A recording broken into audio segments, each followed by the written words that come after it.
I'm Tracy Baxter with today's Record Newswatch. The call came in shortly after 10:30 this morning for a house on fire in the Circleville section of the town of Wallkill. Arriving firefighters found heavy smoke and flames coming from the second floor and attic at the residence located at number 250 King Road. The residents of the house, Mike and Sue Regino, the owners of M&D Mower Service in Middletown, were not home at the time, and there were no reports of any injuries. About 55 firemen from several area departments were on scene and got the fire under control in about 45 minutes. No word on a possible cause, and while the fire ripped through one side of the house, Circleville Fire Chief Scott Vanderschaft says the residents may be salvageable.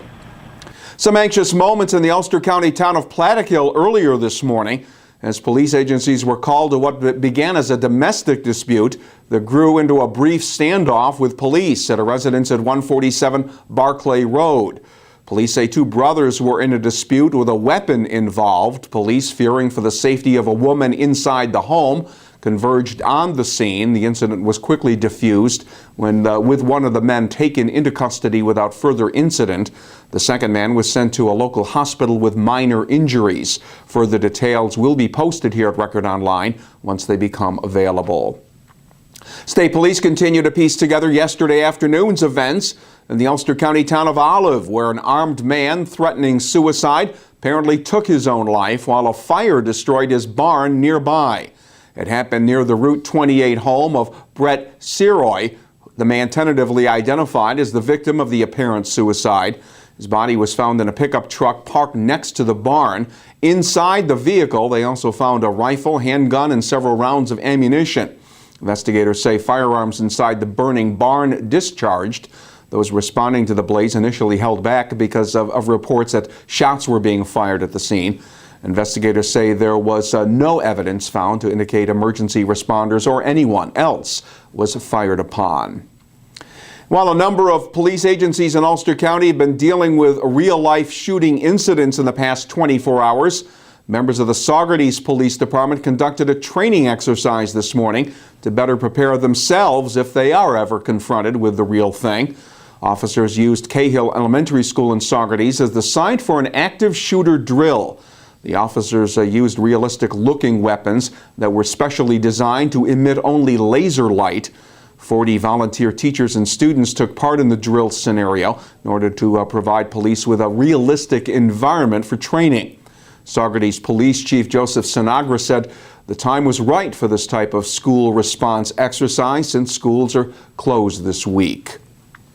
Police say not only did John Williams get caught with crack cocaine during a recent traffic stop, they say the Goshen man also left 5 children at home unsupervised.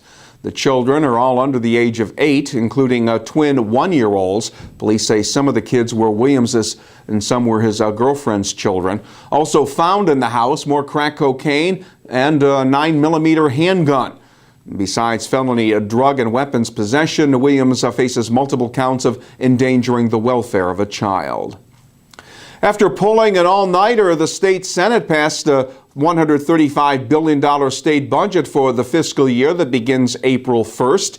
It includes a phased-in hike in the minimum wage to $9 an hour by 2016 and an increase in aid to the state's public schools.